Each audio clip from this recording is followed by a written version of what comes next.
Hi, Tony DeWitt here, Missouri appellate attorney and a guy who likes to make the law make sense on YouTube. As many of you know, I try to stick to tactics and strategy and analyzing lawyer behavior, analyzing the way things are presented and done, offering a little bit of inside baseball into what goes on in a trial.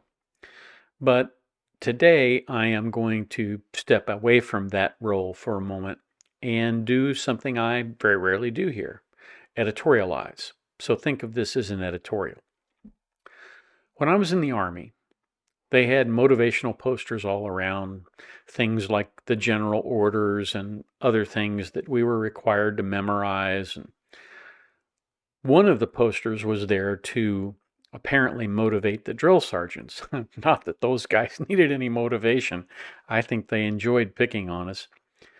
But the motivational poster that I remember showed a mother kneeling at the side of a grave, and it said, "Let no man's soul cry out, if only I had been better trained."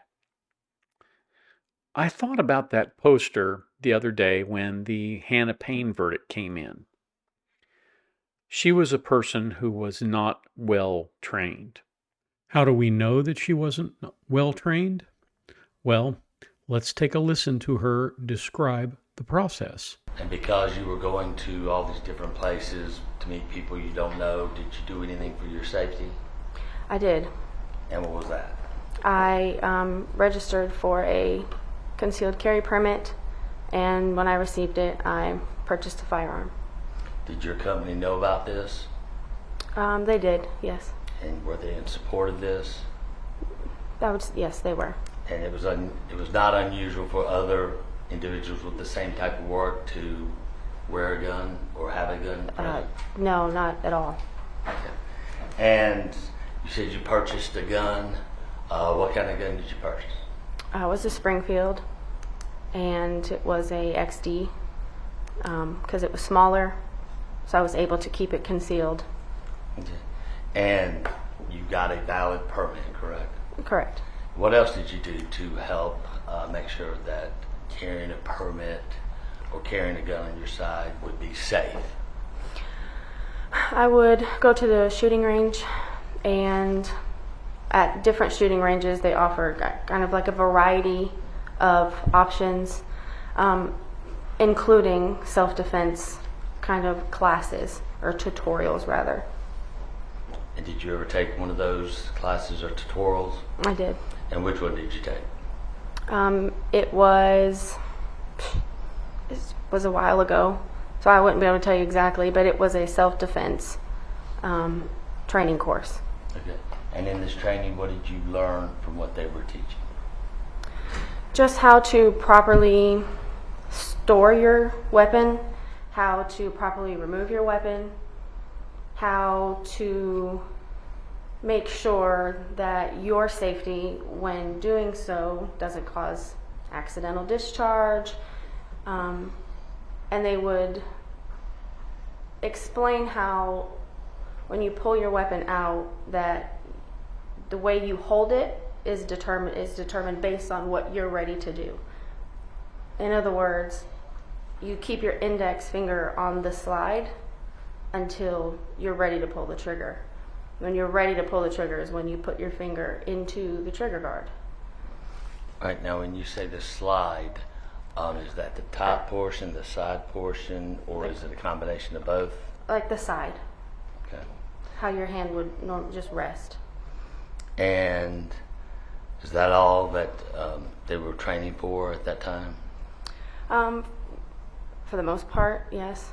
Okay. I mean, they taught us, how to load or unload and smaller things like that, but Have you ever had a accidental discharge of the firearm while loading or unloading? no. As is the case with most gun stores that don't have a USCCA approved training course or an NRA approved training course, there was lots of instructions on safety and lots of instructions on the fundamentals of operating the firearm, and no information available about when to shoot. She describes the process of getting her firearm and the process of taking some education at these different ranges, if she had to go to multiple ranges, that also presents some issue for me, because ideally you find an instructor and you get instruction on how to be a safe concealed carrier, meaning knowing when to shoot, not so much how to shoot. Once you've mastered the issue of how you shoot, the next thing and the most important thing is to master when it is okay to shoot.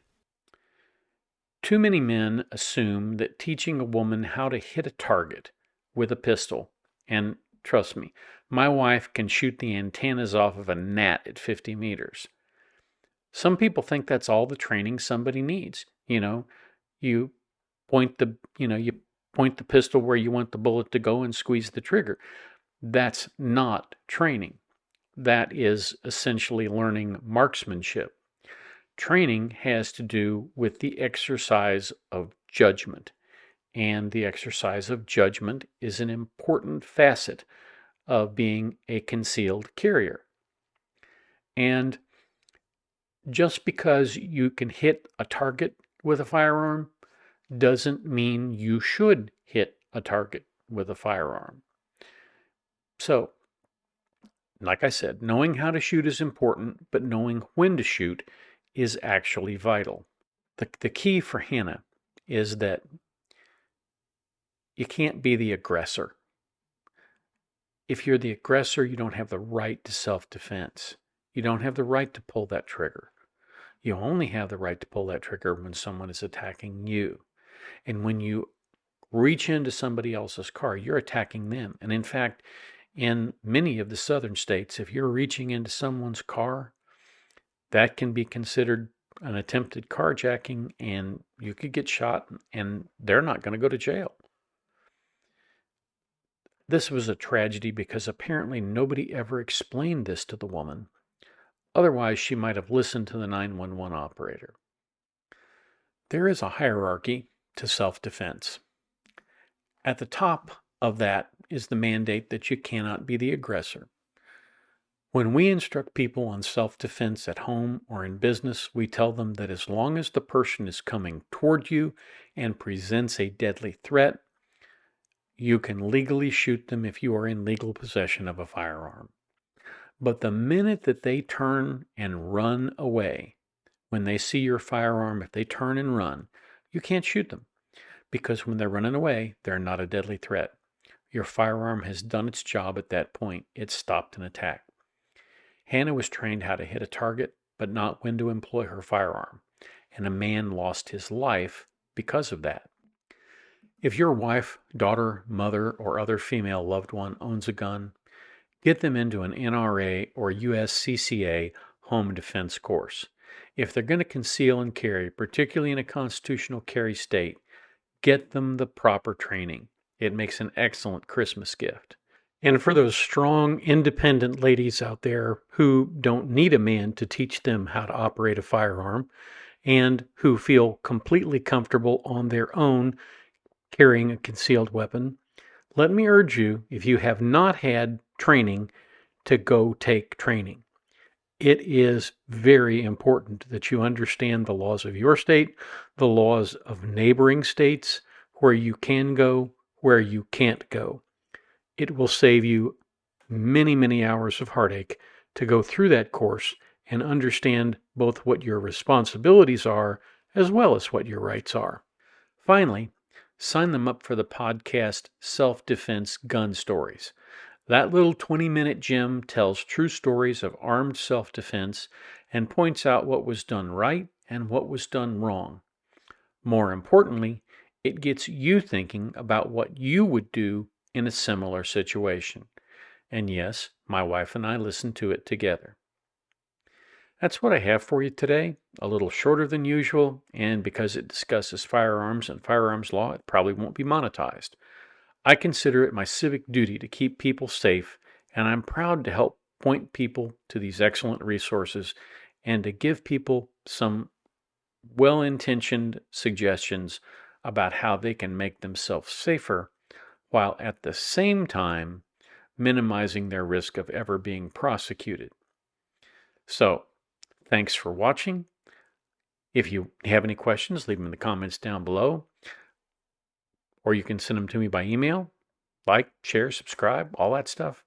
And please try and do something kind for someone. It is a wonderful thing. It makes people's day when you do nice things, and it will ultimately make your day better too. Thanks again for watching. Catch me down here at the beach again next time.